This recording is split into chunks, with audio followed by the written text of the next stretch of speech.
अस्सलाम वालेकुम, मैं हूं रेहान तारिक और आप देख रहे हैं दस्तक। मौलाना फजलुर रहमान के इनकार के बाद हुकूमत ने आईनी तरामीम मंजूर कराने के लिए प्लान बी पर अमल दरामद तेज कर दिया है।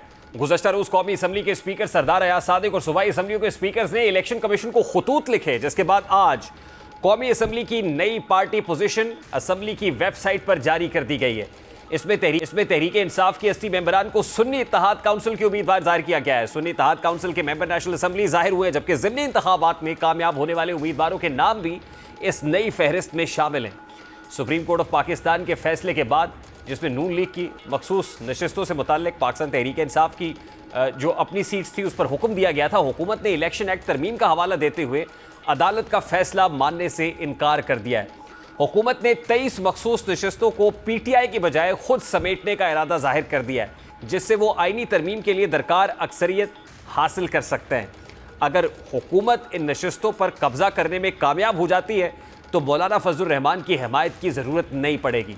आज मुल्तान में एक प्रेस कॉन्फ्रेंस के दौरान मौलाना फजलुर रहमान से पूछा गया कि हुकूमत आपके बगैर आईनी तरामीम मंजूर करने की तैयारी कर। मौलाना ने इस पर मोहतात अंदाज में रद्दअमल दिया। उन्होंने इशारा दिया कि सियासी जोड़ तोड़ का अमल जारी है और वो सूरत हाल पर गहरी नज़र रखे हुए हैं। देखिए, अगर वो गलत चीज़ पर मुसर हैं कि हमने गलत काम करना है और उसके लिए जहाँ से भी चाहें लोगों को तोड़ ताड़ के और मफादात की, तो फिर तो एक सौदागरी वाला एक काम होगा। हम इससे दूर रहेंगे और इंशाल्लाह उसूली सियासत करेंगे, अपना मौक़िफ़ देंगे और मुझे यकीन है इंशाल्लाह कि अगर उन्होंने ऐसी हरकत की और हमने उस पर रद्द-ए-अमल दिया तो वो ऐसा नहीं कर सकते। स्पीकर के खत के बाद पार्टी पोजीशन में अब तब्दीली आ गई है और नेशनल असम्बली की वेबसाइट पे जो नई पार्टी पोजीशन जारी की गई उसकी डिटेल्स आपके सामने रखते हैं।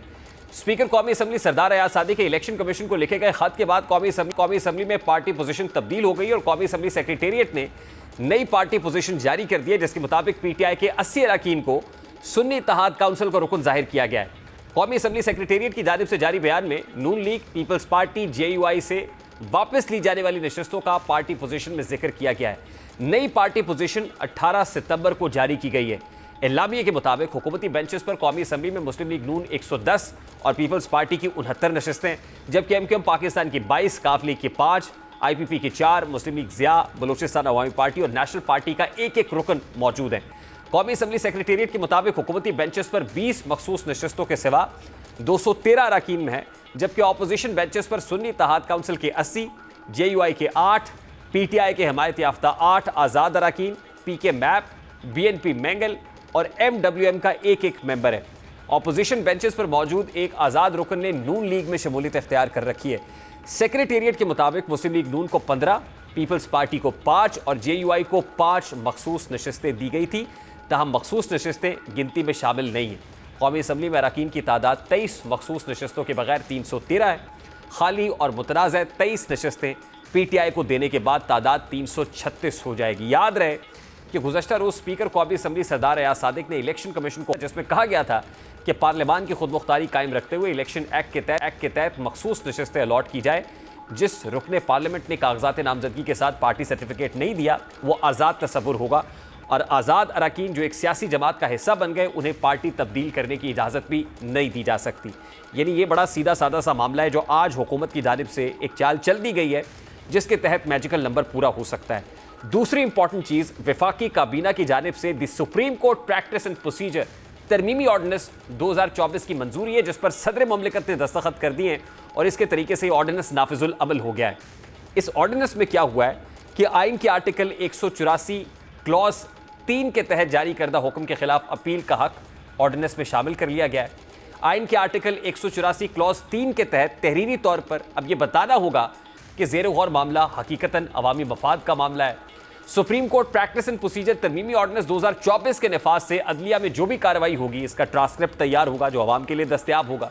इससे अदालती अमल में ये कहा जा रहा है कि मज़ीद शफाफियत पैदा होगी। प्रैक्टिस एंड प्रोसीजर एक्ट 2023 के तहत एक कमेटी तश्कील दी गई थी। कई मरतबा कोई रुकन दस्तयाब नहीं होता था, जिसके बाइस मसाइल पैदा होते थे। जो केस पहले दायर होता है इसको पहले समाअत के लिए मुकर्रर किया जाए, में आने वाले केसेस को कितार तोड़कर पहले नहीं लगाया जा सकेगा। मुकदमात की मेरिट पर समाअत और इन्हें निपटाने को यकीनी बनाने के लिए कमेटी के अंदर बेहतरी लाई जा रही है। और जो बड़ी इंपॉर्टेंट बात है, इस नए ऑर्डिनेंस के तहत केसेस को समाअत के लिए मुकर्रर करने वाली कमेटी में सुप्रीम कोर्ट के सीनियर तरीन जज के अलावा किसी भी सुप्रीम कोर्ट के और जज को चीफ जस्टिस ऑफ पाकिस्तान वक्तन फवक्तन कमेटी के तीसरे रुकन के तौर पर नामजद कर सकते हैं। यानी जो 3 रुकनी कमेटी बनाई गई थी, जिसमें अभी जस्टिस काजी फायज ईसा, जस्टिस मंसूर अली शाह और जस्टिस मुनीब अख्तर शामिल थे, आज ही इस नए ऑर्डिनेंस के तहत जस्टिस मुनीब अख्तर को उस कमेटी से निकाल के जो 5वें नंबर के जज हैं जस्टिस अमीनुद्दीन खान, उनको इस कमेटी में जस्टिस काजी फायज ईसा ने शामिल कर लिया है। यानी इस ऑर्डिनेंस के तहत चीफ जस्टिस ऑफ पाकिस्तान के इख्तियारात मजीद बढ़ा दिए गए हैं। सवाल तो यह भी है कि हुकूमत को अब ऑर्डिनेंसेस क्यों इशू करने पड़ रहे हैं। अब इसका जवाब कुछ हुकूमती वज़रा की जानिब से दिया गया है। सबसे पहले अता Tarar practice and procedure committee से मुताल्लिक क्या कहते हैं, ज़रा आपके सामने रखता हूं। प्रैक्टिस एंड प्रोसीजर्स एक्ट में ये मुनासिब समझा गया कि तरमीम की जाए और काबीना ने भी उसकी मंजूरी दी और सदर पाकिस्तान वो ऑर्डिनेंस जो है वो प्रोमलगेट कर चुके हैं, दस्तखत कर चुके हैं। 184(3) का जो भी ऑर्डर सुप्रीम कोर्ट पास करेगी किसी भी केस में, उसके खिलाफ अपील का हक जो है वो दिया गया है कि हर केस की जो प्रोसीडिंग होगी, जज साहिबान जो भी बात करेंगे केस के दौरान, उसका ट्रांसक्रिप्ट तहरीर किया जाएगा और उसकी तहरीर जो है वो पब्लिक को दस्तयाब, कि अब जो केस पहले आएगा वो पहले समाअत के लिए मुकर्रर होगा, फर्स्ट इन फर्स्ट आउट। जो बाद में केस आएगा ये नहीं हो सकेगा कि कतार तोड़ के एक बाद में आने वाला केस पहले समाअत के लिए मुकर्रर कर दिया जाए। कानून साजी नहीं हो रही, डिस्कशन नहीं हो रही, डिबेट नहीं हो रही, बल्कि सदारती ऑर्डिनेंसेस इशू किए जा रहे हैं। तो उस वक्त यही हुकूमत जो ऑपोजिशन में थी वो ऑर्डिनेंस जारी करने पर क्या कहा करती थी, जरा उसकी एक झलक आपके सामने रखते हैं। Some of the ordinances, we have serious reservations on the content of those ordinances. We, for a matter of going along with the government, are voting with this resolution. However, we would want that the implementation should not go in such a way that it has become irreversible. अगर irreversible कर दिया तो फिर assembly को wind up कर दें, आप घर से बैठ के ऑर्डिनेंस फैक्ट्री चलाते रहे। 2008 से 13, 13 से 18, 18 से 22 तक रिकॉर्ड निकाला जाए, तीनों अदवार में ऑर्डिनेंस किस दौर में सबसे ज्यादा है, ये जरूर करें। 15 मिनट में 7 ऑर्डिनेंस तो पढ़ नहीं सकते, लेकिन चल सर आप कहते हैं कि मुल्क के वसीतर मफाद में, लेकिन सर ये सारे ऑर्डिनेंस निगरां हुकूमत ने बनाए और निगरां हुकूमत ने मेरे ख्याल से और मेरी तनाजुर में अपने मैंडेट से बाहर जाके बहुत सारे काम किए। इस वक्त पाक साथ मुस्लिम लीग नून की रहनुमा आमना हसन शेख साहिबा ने हमें ज्वाइन किया है। अस्सलाम वालेकुम आमना साहिबा, बहुत बहुत शुक्रिया आपके वक्त के लिए। सबसे पहले तो यही सादा सा सवाल है आपसे कि अगर पार्लियामान में कानून साजी नहीं होनी, ऑर्डिनेंसेस इशू करने हैं, तो फिर पार्लियामान को ताला लगा दीजिए। Thank you very much for having me on your show. मुझे हंसी इस बात पे आ रही है कि आपने जो सवाल किया कि अगर ऑर्डिनेंस ही लाने हैं तो पार्लियामेंट को ताला लगा दीजिए। जब पीटीआई की गवर्नमेंट में एक दिन में 20-20 ऑर्डिनेंस आते थे तब तो शायद ये सवाल नहीं उठा। नहीं, लेकिन आप तो उस पर यही तनकीद किया करती थी ना पीटीआई के ऊपर। आप पीटीआई को कहते थे कि ऐवान को ताला लगा दें, तो फिर आज हमें इजाजत दीजिए कि हम यही आपको कह सकें।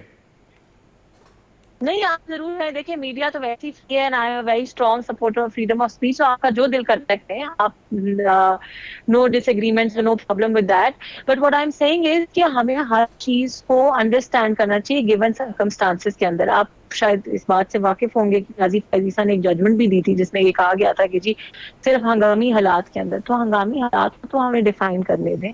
क्या पाकिस्तान में जिस तरह का बदतरीन जुडिशल क्राइसिस, जिस तरह का बदतरीन पॉलिटिकल क्राइसिस, जिस तरह की पोलराइजेशन हमने पिछले 1-2 साल से हम देख रहे हैं, क्या ये हंगामी हालात नहीं है? क्या पाकिस्तान को स्टेबिलिटी की जरूरत नहीं है? हंगामी हालात में तब भी जब नेशनल असेंबली का सेशन ना हो रहा हो। अभी आपने नेशनल असेंबली, सेनेट दोनों के सेशंस बुलाए, उसमें आईनी तरमीम का मामला लटक गया। अगर नहीं हो रही थी तो उस वक्त प्रैक्टिस एंड प्रोसीजर एक्ट में जो तरमीम वाला मामला है वो टेबल कर लेते। तो क्या ऐसी कौन सी हंगामी आफत आ गई थी? देखिए पार्लियामेंट्स जो है ना, पार्लियामेंट्स इस तरह से तो काम नहीं करती। पार्लियामेंट का इवन सेशन बढ़ाने का there is a whole procedure to it. पूरे पाकिस्तान से लोगों ने आना होता है। इस तरह तो नहीं है कि मैं कोई घर के अंदर अपने ड्राइंग रूम के अंदर पार्लियामेंट। अच्छा, मुझे ये समझा दीजिए ना कि इस ऑर्डिनेंस को इशू करने के पीछे क्या हंगामा था, मतलब क्या ऐसी हंगामी नौयत क्या थी कि ऑर्डिनेंस इशू करना पड़ा?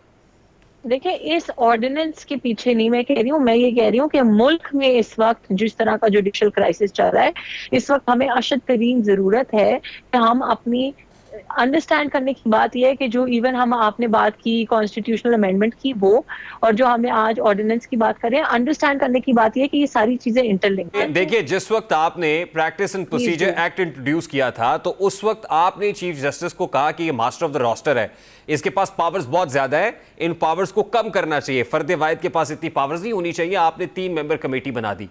यानी उस वक्त उमरता बंदयाल साहब के विंग्स को क्लिप करने के लिए आपने प्रैक्टिस एंड प्रोसीजर एक्ट नाफिज किया। आज जस्टिस काजी फायज ईसा की पावर्स को बढ़ाने के लिए आप प्रैक्टिस एंड प्रोसीजर एक्ट में तरमीम कर रहे हैं। तो उस वक्त और फायदा था, आज और वेस्टेड इंटरेस्ट है जिसके लिए आप ये कर रहे हैं। अपना शेख साहबा, कहानी तो बड़ी मुख्तसर देखिए, सी है। आपने एक चीज पे नोट नहीं किया कि उस वक्त भी पीएमएलएन की गवर्नमेंट थी और आज भी पीएमएलएन जी। की गवर्नमेंट है। पीएमएलएन लेकिन अगर पॉलिसीज आपको मुख्तलिफ है। उस वक्त पॉलिसी मुख्तलिफ थी, आज पॉलिसी मुख्तलिफ है। Yes, 100% agreed. देखिए, इज्तिमा का कॉन्सेप्ट तो इस्लाम में भी है, इस्लाम के अंदर भी फतवे का भी कॉन्सेप्ट है। With time, with evolving times, we have to change our policies, we have to change our ideas. तो फिर नजरिया जरूरत है ना, तो हम तो इवॉल्व ही नहीं कर सकते। नजरिया जरूरत के तहत कर रहे हैं आप। देखिए, इसको हम डिसएग्री नहीं कर रहे, लेकिन आप एक चीज अंडरस्टैंड करें कि ये हक पाकिस्तान की अवाम ने पाकिस्तान मुस्लिम लीग नून को आज दिया है, पिछली दफा भी दिया था, और जब जो हुकूमत नहीं, हक उस वक्त होता, और मैं उस हक से उनको डिनाई नहीं कर रही। हक उस वक्त होता जब पार्लियामान में आप इसको ले करते, बिल लेके आते, टेबल करते और वहां पे कोई अमेंडमेंट करा लेते। आप तो चोर रास्ते से, चोर दरवाजे से कर रहे हैं। देखिए, ऑर्डिनेंसेस को आप चोर दरवाजा कहते थे ना, तो आज उसी चोर दरवाजे को इस्तेमाल कर रहे हैं। क्या ऑपोजिशन जो है वो ऑर्डिनेंस पास करा सकती है?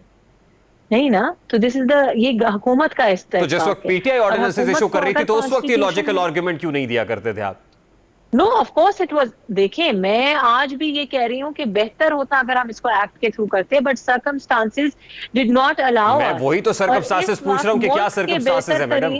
मुल्क के नहीं, मैंने तो आपको कहा जिस तरह का जुडिशियल क्राइसिस चल रहा है, जिस तरह की और चीजें चल रही हैं, जो कुछ हमने देखा, जो कॉन्स्टिट्यूशनल अमेंडमेंट में हुआ, जिस तरह के बयानात हमने धरनों और जलसों पे सुने, तो हमने स्टेबिलिटी कहीं से तो आनी है ना। अगर यही तर्ज अमल रहेगा फिर तो आप पर्सन स्पेसिफिक लेके मामलात को चलते रहेंगे। जस्टिस काजी फायज ईसा को तो आप देने के नहीं है, फिर इसका मतलब एक्सटेंशन पक्की अगर हमने पर्सन स्पेसिफिक चीजें लेके चलनी होती तो हम 16 महीने की हुकूमत में अपना पॉलिटिकल कैपिटल लूज करके, मुश्किल फैसले करके पाकिस्तान को बचाने के लिए अपनी सियासत को दाव पे ना लगाते।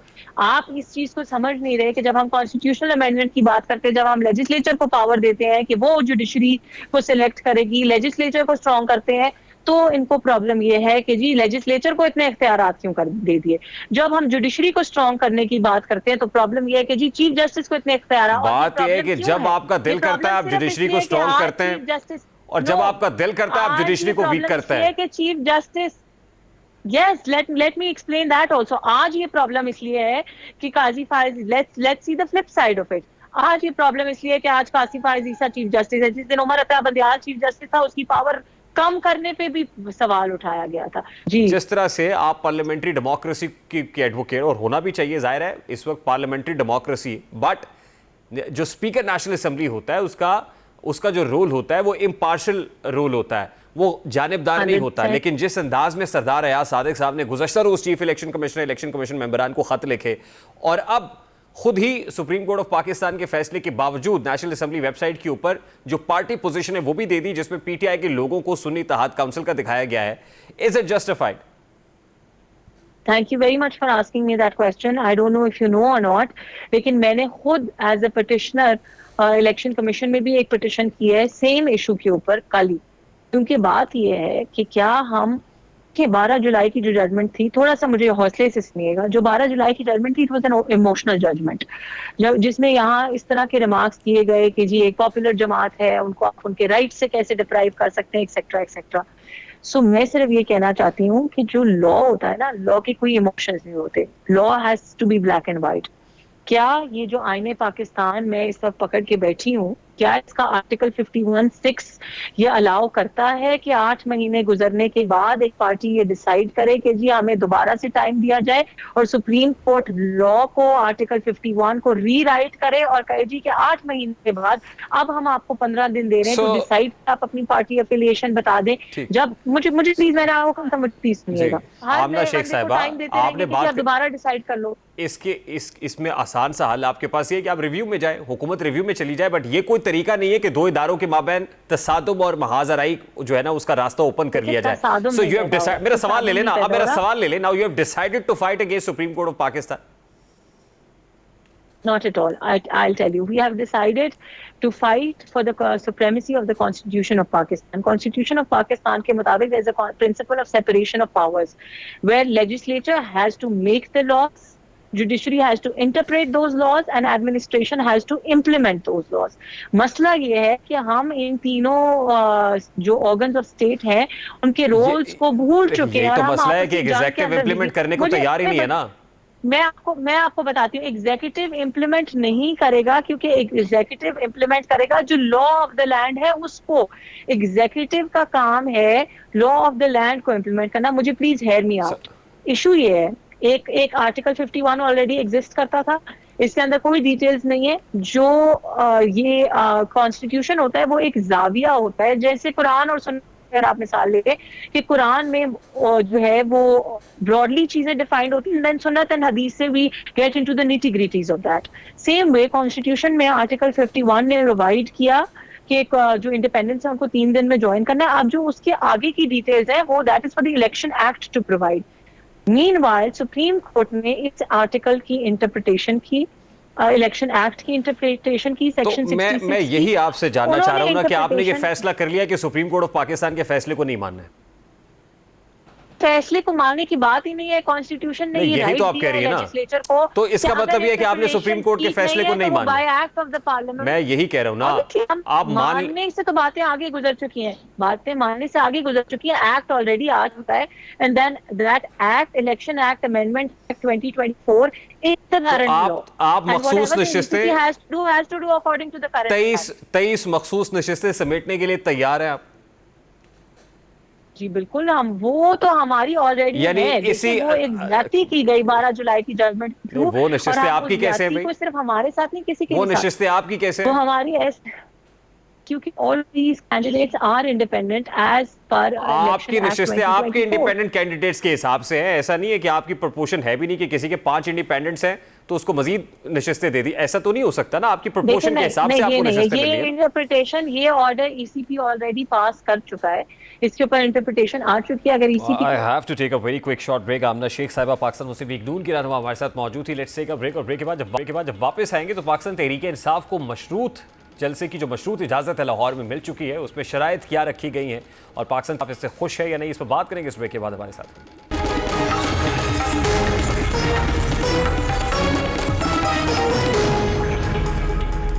लाहौर में तहरीक-ए-इंसाफ को जलसे की मशरूत इजाज़त मिल चुकी है और इस्लामाबाद की संजानी मवेशी मंडी के बाद पीटीआई को लाहौर की लखों डेर मवेशी मंडी में जगह दी गई है। ताहम इस इजाज़तनामे के साथ कई शराइत भी मुंसलिक है। सबसे अहम शर्त यह है कि जलसे को रात 8 बजे से पहले ख़त्म करना होगा, जिसका मकसद शहर में अमन अमान और ट्रैफिक की रवानी को बरकरार रखना बताया जा रहा है। लाहौर की इंतजामिया इस बात पर वाज़ेह है कि मुकर्ररा वक्त के बाद जलसे का जारी रहना काबिल कबूल नहीं होगा। दूसरी अहम शर्त यह है कि तहरीक इंसाफ के रहनुमा अली अमीन गंडापुर माफ़ी मांगे। इन्हें जलसे में शिरकत से पहले सरकारी तौर पर माफ़ी मांगने की हिदायत की गई है। आज ही पाकिस्तान तहरीक इंसाफ के रहनुमाओं इंक्लूडिंग अली अमीन गंडापुर और दीगर ने आज लाहौर जलसे के हवाले से किन तासुरात का इजहार किया, जरा वो भी आपके सामने रखता हूँ। उनका पैगाम बड़ा वाज़ेह है कि ये जलसा हर सूरत में होगा, चाहे एनओसी हो या ना हो, ये जलसा होगा। पहला जलसा या दूसरा जलसा नहीं है। फैसला ये किया गया है कि हम हर हफ्ते जलसे करेंगे मुख्तलिफ शहरों में। रोकना चाहते हैं, हम इनको ऑफर करते हैं तो आपको हम ओपन देते हैं, आप दिन का इंतखाब करें, आप जगह का इंतखाब करें। हम खैबर पुख्तनख्वा में आपको कहते हैं तो हम लोग भी इनको मुहैया कर देंगे, क्योंकि इनके पास इतने लोग हैं नहीं। हम हर किस्म की फैसिलिटी बगैर एनओसी के हम इनको इजाजत देते हैं कि आए, दिन बताएं, जगह बताएं। मैं इस हुकूमत से कह रहा हूँ कि आपने घबराना नहीं, इंशाल्लाह पूरा पाकिस्तान निकलेगा और पख्तूनख्वा के अवाम से मैं मुखातिब हूँ, आपने भरपूर तरीके से निकलना है। इंशाल्लाह मैं आपको लीड करूंगा। 21 तारीख की सुबह पख्तूनख्वा से जो काफिले हैं इंशाल्लाह वो पंजाब की तरफ रवान दवा होंगे और इंशाल्लाह जाकर मीनार पाकिस्तान पे इंशाल्लाह में जलसा करेंगे। ये अब इमरान खान ने कहा है कि आपने 21 तारीख को निकलना है, क्योंकि 21 तारीख को अगर उन्होंने जलसे की इजाज़त ना दी, जो हमारा ख्याल है कि वो बिल्कुल भी नहीं दे सकते, तो इमरान खान ने कहा ये एहतजाज आपका आईनी हक है, आपने जलसे की इजाज़त तो मिल गई है। ताहम प्लान भी ये था कि जलसे की इजाज़त नहीं मिलेगी तो एहतजाज करेंगे। सवाल बड़े सादा से है। पाकिस्तान तहरीक इंसाफ ने इस्लामाबाद संजानी में जलसा किया, लेकिन वो जलसा खासा काउंटर प्रोडक्टिव साबित हुआ। वो जिन शराइत के तहत दिया गया था वहाँ पे आंसू गैस की शेलिंग भी 7:45 पे शुरू हो गई, पकड़ धकड़ भी हुई, गिरफ्तारियाँ भी हुई। नेशनल असम्बली से बहुत सारे लोगों को, जो पार्लियामेंटेरियंस हैं, उनको गिरफ्तार कर लिया गया। पाकिस्तान तहरीक इंसाफ ने अचीव क्या किया? अब लाहौर में जिन हालात के अंदर जलसे की इजाज़त दी गई है, लाहौर को कंटेनर सिटी बना दिया गया है। लखों डेर जिस जगह पे मवेशी मंडी है, जहाँ जलसा करना है, वो भी बड़ी नाहमवार जगह है। पहले उसको हमवार करेंगे, उसको फिर भरेंगे, वहाँ पे लोग पहुँचेंगे कैसे? फिर 8 बजे का वक्त दिया गया है। प्रैक्टिकली किसी भी पॉलिटिकल इवेंट के लिए इस तरह की जो उसको टाइम बार्ड करना, ये को बहुत ज़्यादा फ्रूटफुल नहीं होता है और प्रैक्टिकली पॉसिबल भी नहीं होता उस पार्टी के लिए। तो फिर कॉन्सिक्वेंसेस फेस करेंगे। अगर उसी तरह के कॉन्सिक्वेंसेस होंगे जैसे इस्लामाबाद में हुए थे, तो क्या पाकिस्तान तहरीक-ए-इंसाफ इससे कुछ अचीव कर पाएगी? ये कुछ सीधा सवालात है। ताहम जलसा तो अब करना है और इरादा भी रखते हैं। पाकिस्तान तहरीक इस NOC से कितना खुश है? शौकत यूसुफजई साहब पाकिस्तान तहरीक-ए-इंसाफ के रहनुमा इस वक्त हमारे साथ मौजूद है। अस्सलाम वालेकुम यूसुफजई साहब, बहुत बहुत शुक्रिया आपके वक्त के लिए। सबसे पहले तो बड़ा सादा सा सवाल है, NOC आपको मिल गया है, बट NOC जिन शराइत के तहत मिला है, are you really happy with that? देखिए, कोई भी सियासी वर्कर इस बात पे खुश नहीं हो सकता, क्योंकि एक तो आपको पता है पूरे पाकिस्तान से लोग आते हैं और पॉलिटिकल एक्टिविटीज पे पाबंदी लगाने का मकसद ये है कि आपको कोई लोगों के हकूक जो है वो सल्ब करने के मुतरादिफ होता है ना। और सियासी एक्टिविटी का मकसद ये होता है कि लोग अपने दिल की बात करें, लोग अपने मसाइल बयान करें और हुकूमत जो है वो उन मसाइल को देख के अपना लायामल तय करती है। लेकिन बदकिस्मती है कि अब एक जगह इन्होंने NOC दे दी। हमारी ख्वाहिश थी कि मीनार पाकिस्तान में जलसा हो, उन्होंने कहा जी आप मीनार पाकिस्तान में जलसा नहीं कर सकते। जुल्लू पार्क का NOC जारी हुआ। अभी मैं देख रहा था अपना जो हमारा ग्रुप है उसमें कि वो जुल्लू पार्क का भी वो कैंसिल कर रहे हैं, कोई और कोई मंडी है, मवेशी मंडी है कि वहाँ पे आप जाके जलसा कर रहे हैं। तो ये जो सूरत हाल है, क्योंकि लोगों को कंफ्यूज करना, अब हमारे पास इतना टाइम कहाँ है, हम कितनी देर में हम अपना वो बनाएंगे, स्टेज बनाएंगे, लोगों को कुर्सियां रखवाएंगे। तो ये इतना ज्यादा अगर हम डायरेक्ट करते हैं तो क्या जी दफा 144। तो फिर पाकिस्तान तहरीक-ए-इंसाफ ने क्या फैसला किया कि जलसा करेंगे इन शराइत के तहत या जलसा कैंसिल कर देंगे? जलसा हर सूरत होगा, जलसा हर सूरत होगा और कोई भी इस जलसे को नहीं रोक सकता। अब हर सूरत होगा इंशाल्लाह। और इन शराइत में से एक शर्त ये भी है कि अली अमीन गंडापुर माफी मांगे। अली अमीन गंडापुर माफी नहीं मांगेगे तो NOC कैंसिल कर दिया जाएगा। तो क्या गंडापुर साहब माफी मांगेंगे? ये इनके बाप का पाकिस्तान है, ये इनके बाप का पाकिस्तान है कि ये माफी मंगवाते हैं। माफी तो ये मांगे जिन्होंने करप्शन किए, जिन्होंने जमहूरियत का बेड़ा गर्क किया, जिन्होंने इलेक्शन में धांधली की है, जिन्होंने आइन का मजाक उड़ाया, जिन्होंने पार्लियामेंट पे हमला कराया। ये बदबख्त लोग हैं, इनको ये किस तरह सूबे के मुंतखब वज़ीर आला से इस तरह के डिमांड कर सकते हैं? तो शौकत यूसुफजई साहब, फिर आप गिरफ्तारियों के लिए तैयार हैं?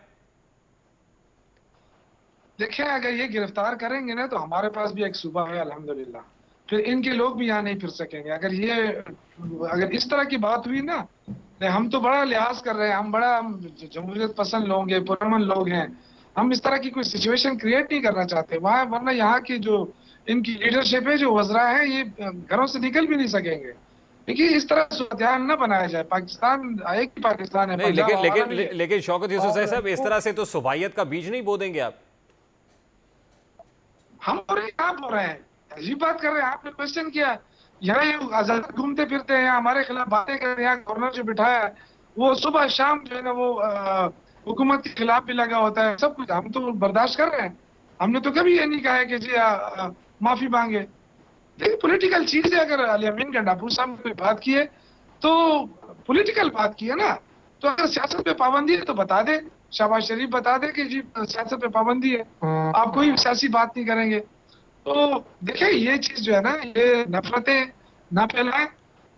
हम चाहते हैं कि हम प्यार बांटने वहां जाए, क्योंकि मुश्किल वक्त में पंजाब के लोगों ने तहरीक इंसाफ का साथ दिया। हम चाहते हैं कि हम उनके साथ यकजहती करें, उनके साथ जो जुल्म ज्यादती हुई है उस पे हम उनके साथ खड़े हो जाए। अच्छा, देखिए, आप जलसा तो करना चाहते हैं और इरादा भी मुसम्मम है कि जलसा हर सूरत होगा, लेकिन देखिए इस्लामाबाद का जलसा भी खासा काउंटर प्रोडक्टिव हुआ। नजर नहीं आता है कि बहुत फायदा हुआ पाकिस्तान तहरीक इंसाफ को, बल्कि जिस अंदाज में खिताबात हुए उसके बाद सख्तियां मजीद बढ़ी हैं। तो आपको नहीं लगता कि ये जलसा तो आप शायद कर लें लेकिन सख्तियां मजीद बढ़ जाएंगी?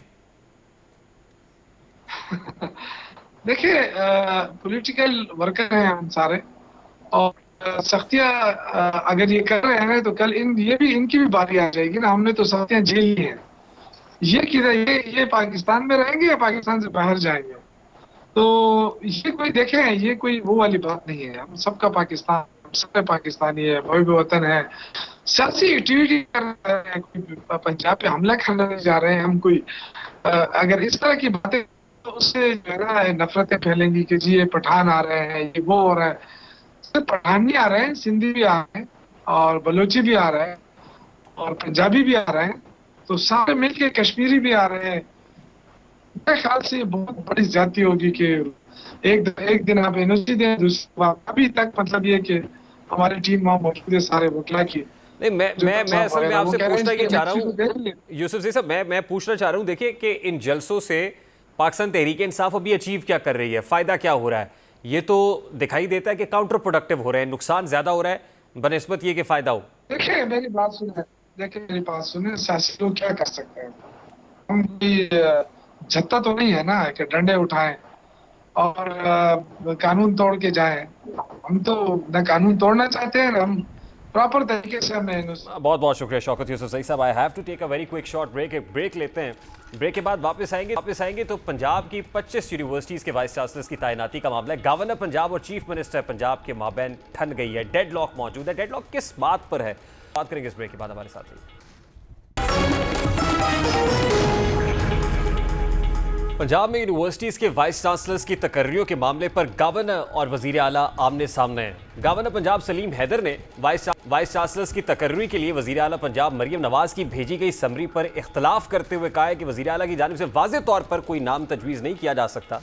गवर्नर का क्या, क्योंकि चीफ मिनिस्टर ने अब एक नाम वाज़ेह नाम भेज दिए कि गवर्नर साहब इस पर दस्तखत कर दें। गवर्नर साहब अब इस पर अड़ गए कि कोई वाज़ेह नाम तो ना भेजें, आप हुरूफ तहजी के एतबार से ही नाम भेज देते। को पैनल तजवीज़ किया जाता जिसमें से सिलेक्शन होती, ताकि कुछ चांसलर का रोल भी प्ले हो सकता कि वो चांसलर ऑफ द यूनिवर्सिटी हैं, तो को पैनल तजवीज़ करते, उनका इंटरव्यू हतमी तौर पर गवर्नर साहब करते और किसी को फाइनल कर लेते। लेकिन ऐसा हुआ नहीं। रिवायत भी ऐसी रही है कि एक नाम फॉरवर्ड किया जाता है, गवर्नर साहब उस पर दस्तखत करते और यूँ किसी यूनिवर्सिटी का वाइस चांसलर लग जाता है। लेकिन अब की बार सूरत हाल कदरे मुख्तलिफ है। पंजाब की चीफ मिनिस्टर पाकिस्तान मुस्लिम लीग नून से हैं, governor Pakistan Peoples Party difference of opinion बार कैफ मौजूद है। जो तैनातियाँ हैं उनको लेके एक करप्शन का बाजार में रिपोर्टेडली गर्म था। ये कहा गया कि बहुत सारे लोगों ने वाइस चांसलर रखने के लिए, जनूबी पंजाब से एक स्टोरी सामने आई कि जनूबी पंजाब के कुछ लोगों ने उनको कुछ लोग मिले, उन्होंने पैसे का तकाजा किया, भारी भरकम रिश्वत का तकाजा किया और लोग रिश्वत दे भी बैठे और उसके बाद वो लोग भी रफू चक्कर हो गए। यानी बहुत ज़्यादा पैसा चला इस मामले पे, करोड़ों की बातें होने लगी। खुद जो एजुकेशन मिनिस्टर है पंजाब के राना सिकंदर हयात साहब, उन्होंने 2 करोड़ रुपए की बात की कि 2 करोड़ की ऑफर तो मुझे हुई है। तो एक ऐसे वक्त में ये जो प्रॉब्लम है वो सामने आया है, जो इस तरह के तासुरात को मज़ीद तक़वियत भी दे रहा है। जो इस तरह की प्रॉब्लम्स मौजूद है उससे तो मज़ीद लगता है कि वाकई उसमें दाल में कुछ काला नहीं बल्कि पूरी की पूरी दाल ही काली है। अब गवर्नर के स्टेटमेंट पर उज़मा बुखारी साहिबा जो वज़ीर इत्तलात पंजाब है वो भी रिस्पॉन्ड कर रही है और वो कह रही है कि वाइस चांसलर की तकर्री के लिए सिलेक्शन कमेटी की मंजूरी काबीना ने दी। गवर्नर वफाकी वजीर रह चुके हैं, उन्हें मालूम होना चाहिए कि काबीना के फैसलों की अहमियत क्या होती है। यानी दोनों तरफ आग बराबर लगी हुई। ये प्रॉब्लम है क्या, इस वक्त हमारे रिपोर्टर इमरान यूनुस साहब ने हमें स्टूडियोज़ में ज्वाइन किया है। अस्सलाम वालेकुम इमरान यूनुस साहब, बहुत बहुत शुक्रिया आपके वक्त के लिए। आप इस सारे मामले पर बड़ी गहरी नज़र रखे हुए हैं और ज़ाहिर है शुरू से आपने इसको कवर भी किया है। Actually on ground problem issue है क्या? ये कोई पीपल्स पार्टी PMLN वाला मामला है, कोई डेडलॉक है या वाकई कोई रियल इशू एग्जिस्ट करता है जिसके ऊपर डेडलॉक आ गया? रेहान, बहुत शुक्रिया आपके वक्त का। और पहली बात तो ये है कि हमेशा से माजी में भी तमाम सियासी जमातें जो हैं वो हमेशा ये कहती हैं कि जब वो इक़्तिदार में आएंगी और हेल्थ और एजुकेशन जो है वो इनकी प्रायोरिटी होगी, लेकिन बदकिस्मती से कभी ऐसा हुआ नहीं। अगर बात की जाए एजुकेशन सेक्टर के हवाले से, तो एजुकेशन सेक्टर वो सेक्टर है, वो शोबा है कि जिसके किए गए फ़ैसले जो हैं वो आने वाले नस्लें जो हैं उस पर असरअंदाज होते हैं। लेकिन माजरत के साथ अभी जो सिचुएशन जो सबके सामने खुल कर आ गई है, ये बात नहीं है कि हम जो है जर्नलिस्ट जो है वो अपनी कोई राय दे रहे हैं, ये चीज़ें तो अब खुल के सामने आ गई हैं कि यहाँ पर वाइस चांसलर की तैनाती को सियासी जो है वो बनाया जा रहा है। माजी में हमेशा ये होता रहा है कि हायर एजुकेशन की जानिब से 3 नाम जो है वो वज़ीर आला को जाते हैं, वज़ीर आला उनमें से इंटरव्यूज़ करती हैं, 3 पूरे पैनल के इंटरव्यूज़ किए जाते हैं। लेकिन फर्स्ट टाइम ऐसा हुआ है कि वज़ीर आला ने एक बंदे को इंटरव्यू के लिए बुलाया है और उनके नाम जो है वो गवर्नर को भिजवा दिए हैं। माजी में हमेशा इस तरह होता है, चूँकि गवर्नर जो है वो खुद सिटिंग गवर्नमेंट का होता है और वो जो है वो आंखें बंद करके साइन कर देते हैं। आप ये कह रहे हैं कि चीफ मिनिस्टर पंजाब साहिबा ने जो इंटरव्यूज़ किए हैं, वो जो सिलेक्शन कमेटी ने नाम फाइनल किया, and that was one and only, एक नाम भेजा। सिलेक्शन कमेटी ने जो है वो 3 नाम भेजे। अच्छा। वज़ीर आला साहिबा ने एक बंदे को बुलाया, एक पूरे पैनल को नहीं बुलाया था जिसको बुलाया गया, या पिक एंड चूज हुआ? नहीं, वो उनकी अपनी मर्जी थी और उन्होंने कुछ ऐसे नाम थे उस लिस्ट में, ऐसे नाम थे कि जो टॉप 1 पे थे, उनको नहीं बुलाया, जो सेकंड नेम थे उनको बुला के उन्होंने किन बेसिस पे वज़ीर आला साहिबा ने फाइनल कर लिया? बात पता है क्या है, बात इस तरह है रेहान, माजरत के साथ, चूँकि मैं कोई 11 साल जो है वो मैंने पॉलिटिकल रिपोर्टिंग भी की है, उस तजर्बे के हवाले से मैं बात करूँ तो हमारी जो मुस्लिम लीग नून है वो अभी तक इसी चीज़ पर चल रही है कि सब कुछ जो है वो मेरे अंगूठे के नीचे हो। यही बात है जो मैं बात ये कर रहा था कि हमेशा माजी में ये होता रहा है कि इस गवर्नर को जो नाम भिजवाए गए हैं तो हमेशा गवर्नर जो है वो साइन कर देते हैं कि जो वज़ीर आला की तरफ से नाम आते हैं। पहली बार ऐसा हुआ है कि किसी गवर्नर के हवाले से अगर बात करें, ये आप भी जानते हैं कि गवर्नर जो है वो सूबे का सरबराह, आइनी सरबराह होता है और तमाम तर यूनिवर्सिटियों का चांसलर भी होता है। अब यूनिवर्सिटियों के हवाले से जो फैसले होंगे ऑब्वियसली उसमें चांसलर की राय तो होगी। अब गवर्नर जो हैं, गवर्नर पंजाब, उन्होंने कोई गलत बात नहीं की, उन्होंने यही कहा है कि जो नाम आपने भिजवाए हैं इसमें कुछ नाम ऐसे हैं जो टॉप 1 पे नहीं है, टॉप 2 पे हैं या टॉप 3 पे हैं या कहीं और है, आपने उनके नाम क्यों भिजवाए हैं, मैं खुद इंटरव्यू करूंगा। और ये पहली बार हुआ है कि वज़ीर आला की तरफ से नाम गए और गवर्नर जो है वो उन्होंने खुद बुलाकर उनके इंटरव्यूज़ भी किए, और जब इंटरव्यूज़ किए गए तो उसके दरमियान बहुत से राज जो हैं वो खुले हैं। यही वजह है कि गवर्नर जो है वो इस वक्त फुल गुस्से में है। क्यों? क्योंकि उन्होंने जो सिलेक्शन कमेटी थी, जो इंटरव्यू कमेटी थी, उस पर भी इब्हाम जो है वो ये जाहिर किए जा रहे हैं कि उसमें भी करप्शन जो है वो इन्वॉल्व है। ऐसा गवर्नर हाउस के ज़राए का कहना है कि गवर्नर जो है वो ये कह रहे हैं, जिसका इज़हार उन्होंने, आपने जैसे ये शॉर्ट उनका इंटरव्यू जो है वो चलाया, इसमें भी उन्होंने बताया कि मेरे पास कुछ रिटर्न ऐसी चीज़ें हैं कि जब मामलात खुलेंगे तो सबके सामने क्या आएगा। बात यही है कि एजुकेशन को कम अज़ कम जो है वो सियासी उसमें मदाखलत जो है वो नहीं करनी चाहिए। ये बड़ा, कम अज़ कम एजुकेशन को तो छोड़ दें। ठीक, ये बड़ा बाइसे ताज्जुब है कि चीफ मिनिस्टर साहिबा ने उनके इंटरव्यूज़ नहीं किए जिनको गवर्नर साहब ने बुला लिया और उनको इंटरव्यूज़ किए और फिर उनके सामने बहुत सारा, जाहिर है बड़े उकदे खुले होंगे कि हो क्या रहा है। लेकिन रेहान आपने स्टार्ट में एक बात की कि वज़ीर आला और गवर्नर इन दोनों के दरमियान ठन गई है। बात यहाँ पर सिर्फ वज़ीर आला और गवर्नर की नहीं है, बात यहाँ पर गवर्नर जो कि राइट हैं, जो कि सही बात कर रहे हैं, वो कह रहे हैं कि आपने किस बेस पे ये नाम सेलेक्ट किए हैं। दूसरी तरफ वज़ीर आला की पूरी टीम है। आप ये देखें, जैसे आपने अभी बताया कि तर्जुमान जो है वो भी सामने आ गई हैं, जो मिनिस्टर हैं, मिनिस्टर जिनके पास हायर एजुकेशन का भी चार्ज है, वो खुद भी सामने आ गया। अब वो इतना गुस्सा निकाल रहे हैं, वो इनको कह रहे हैं कि जी ये पोजीशन है, ये तहरीके इंसाफ है। गवर्नर साहब ने चीफ मिनिस्टर साहिबा की शान में गुस्ताखी का सोचा भी कैसे। लास्टली एंड वेरी क्विकली मुझे ब्रेक लेनी है इमरान साहब, ये बताया कि एग्जीक्यूटिव पावर तो अल्टीमेटली चीफ मिनिस्टर के पास है, गवर्नर तो सेरेमोनियल होता है, आईनी होता है उसके पास है, तो अल्टीमेटली किसकी राय प्रिवेल करेगी, फैसला किसका चलेगा? देखिए बिल्कुल, फैसला तो हमेशा माजी में भी यही होता रहा है कि, और आपका जो आइन है वो भी यही कहता है कि जब वज़ीर आला हाउस से समरी कोई गवर्नर के पास जाएगी, गवर्नर अगर उस पर कोई एतराज़ लगाकर वापस भेजेंगे तो फिर वापस उस एतराज़ को दूर करना है या नहीं।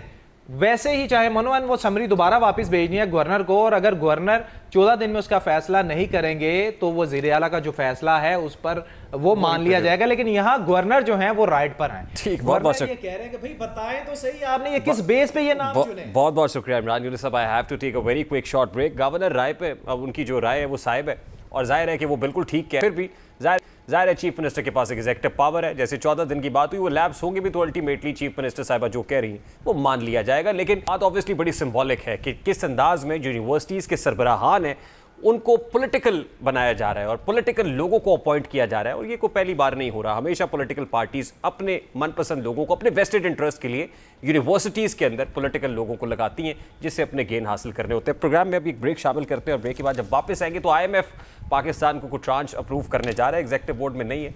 बात करेंगे इस ब्रेक के बाद, हमारे साथ रहिए।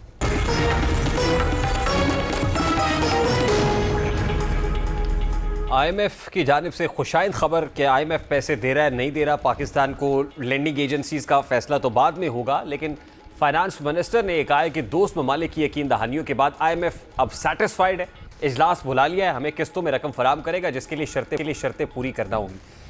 जो फाइनेंस मिनिस्टर उनके मुताबिक जो कौमी असम्बली की स्टैंडिंग कमेटी बराए फाइनेंस है उसके इजलास में बताया गया कि दोस्त ममालिक ने IMF को पाकिस्तान का कर्ज रोल ओवर करने की यकीन दहानी कराई है, जिसके बाद IMF ने इजलास बुलाया और IMF कर्ज की सारी रकम यकमुश्त नहीं देगा बल्कि एक साथ में रकम फराम करेगा जिसके लिए शराइत को पूरा करना है।